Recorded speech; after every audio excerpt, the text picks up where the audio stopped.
It's another one, myself, SK Vibemaker, Rinse FM, Rinse TV. And you know, we've been through the best special guests. We got Texas in the building, Post Malone. What's going on, brother? Yeah, before the camera's rolling, we was just having a quick beer tutorial over there. Yeah, man.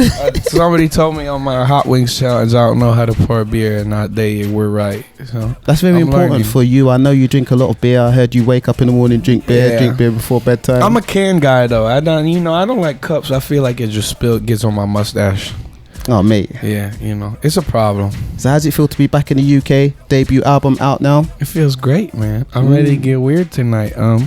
My manager's actually from Brixton, so I've been waiting to come here, and this is my first time here, so I'm ready to turn up. Have you thought to yourself that you're only going to experience this part once in your career? The debut album, the first run of the debut album. Has that crossed your mind? You know what? I thought about it. This is always gonna be my first album, but then the second album is gonna be my first second album, and the third one's gonna be my first third album. You know what I mean? So it's like it's just a never-ending chain of first, I guess. But this sets the tone. Yeah, and I people are going nuts. They like it. It's doing really good. So you finally give the people what they wanted, because everybody was asking when's the album dropping, and you definitely stated that on No Option. Yeah. It's I had to go through a lot of stuff to actually figure out how to get it out, because I did some dummy head moves when I was just starting. I'm a young kid. But we worked through it all, and now I can make music freely, and there's never gonna be a wait like that again. Because the look, maybe people might be mistaken thinking that maybe Post is a bit older. Post Malone's a bit older. The demeanor's young, but the look is older. I look like a cracked out homeless guy. I never said that. I mean, no, but essentially I did, so it's cool. Do you always feel like you have to do interviews with beer? Yeah, it's kind of like it's a relaxation technique. I'm very shy, so it's like. Oh, really? Yeah. Damn. I can't sing without beer. Oh, straight up. Yeah, it's weird. So we got the debut album Stoney. Yeah. And I hear that's inspired by was it your old nickname? Yeah, people used to call me Stony Malone because I used to, blaze trees every day. 420 blaze it every day. But not anymore. Somebody gave me some weird stuff, and now I can't smoke no more. It gives me like anxiety. Yeah. Yeah, it sucks. So this album was really just like inspired by the stoner days, yeah? Yeah, man. This is a lot of this stuff, came from the development that the real growth that I made during that time when I had first moved to LA and figured life out and started popping. Because we are part of an elite group, which is actually a minority of non-weed smokers. Right. I don't smoke weed. Right. You don't smoke weed. Right. We are actually in the minority, because the majority of people, start doing math. Come on, dude. Weed's done. Overrated, dude. Man. Nah, hell no. Just drink some beer. So I don't know. Some people will ask, is this album only for the stoners? No. This album's for everybody. This album's for your grandma. This album's for your baby. This album's for, put a headphones on your baby bump and come out with some natural musicianship. This album's for your dad, for your mom, for your brother. It's for everybody. And when people listen to the album, they're definitely going to hear a lot of rapping, a lot of singing, right? A great fusion, equal ability, right? Like the lines are blurred these days. There's a lot of people, a lot of artists that are rapping and singing, but not maybe to the ability that you're doing it.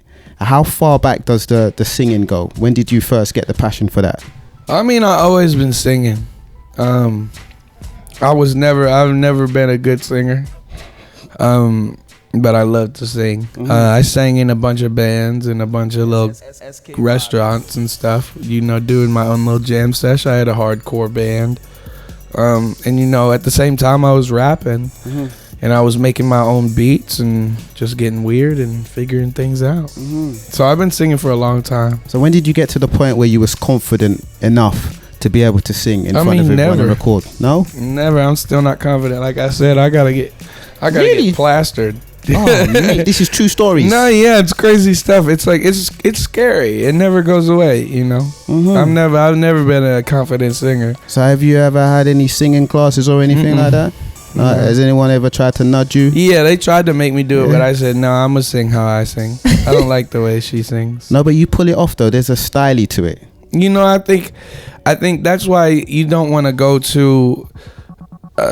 And I'm not discouraging anybody from learning more and taking classes or anything, but the reason why I never wanted to take a class or take a guitar lesson is because I really wanted to figure it out myself and figure out how I like to do it and what sounds good to me. Because as much as people will say, why don't you take a class? And you know, I don't want to sound like her. I want to sound like me. I want to be unique. And they'll be like, well, she's not going to tell you to sing like her. She's just going to help you get the best out of your voice. But you know what? If it sounds good to you, then, you know, well, nobody can tell you nothing. So we just played White Iverson. Yes, sir. Like your first single, Multiplatinum. Yeah, triple right now. Yeah, multi. How does that feel like? That feels great. When you was in the booth and you was recording that, did you imagine it would be received anyway like that? Nope. I can't imagine selling 1 million of anything. Damn. I can't imagine selling 1 million of anything. What do you think it was? Which, like, it's a great song. Let's not get it twisted. Yeah, right. Thank you, man. I think it's just natural. I don't know. I think it just came out at the right time with the right little spark, and it just caught fire, and you know, it just and the rest is history. The rest is history.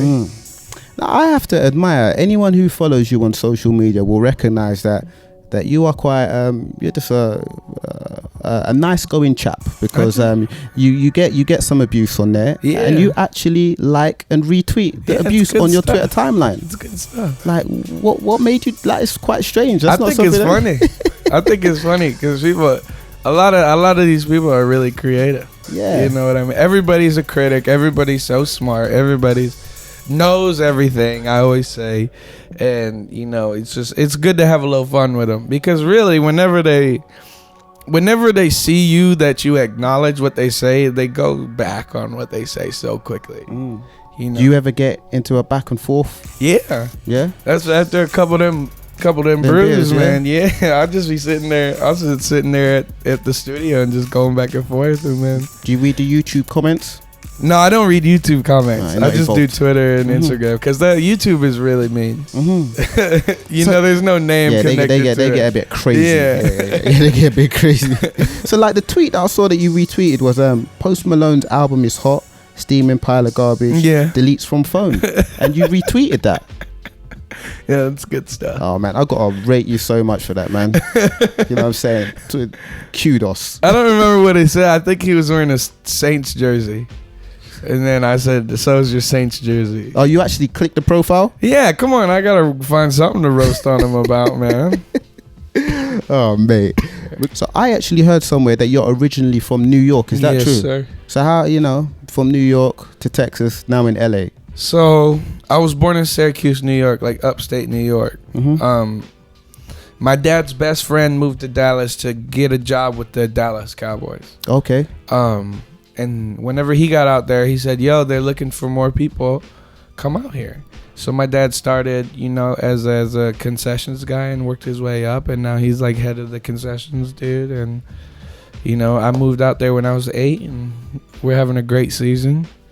Shout out to Dak, Zeke, Cole, you know, everybody. Crazy. And now you're in LA.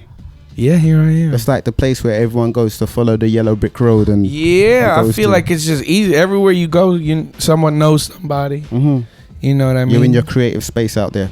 It feels good. The weather's good. The hours are good. I can sleep all day and not have to do nothing, you know? Now, at the beginning of Go Flex, that's you playing the guitar, right? That is actually... me and this guy Ryan wrote it together. Ryan, or he goes by Charlie Handsome. Straight. So yeah, we made that song together. I kind of feel like your guitar playing is like maybe understated and underacknowledged. Do you feel that? You know, I play guitar on a couple of records. I play guitar on Leave and on Feel It Whitney, and I I've been practicing for a long time. Mhm. I'm not great, but I'm decent. I can keep a beat, and you know. But I think it's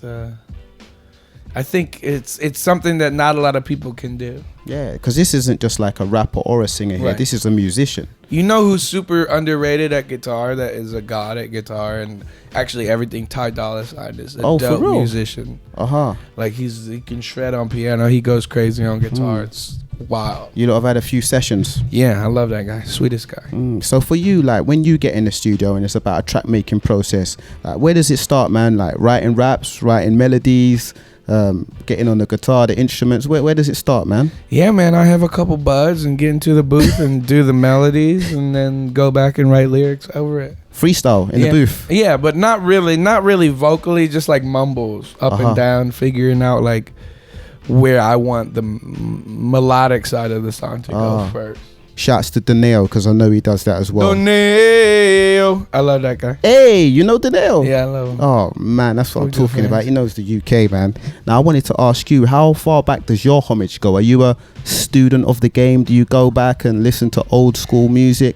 I mean, growing up, I definitely did. You know, my dad, you know, growing up listening to UGK and, you know, Ice-T and Biggie and Pac and not to mention, you know, Megadeth and Metallica and all that stuff. I feel like not only do I feel like that you should, you know, respect them, but they were just way ahead of their time.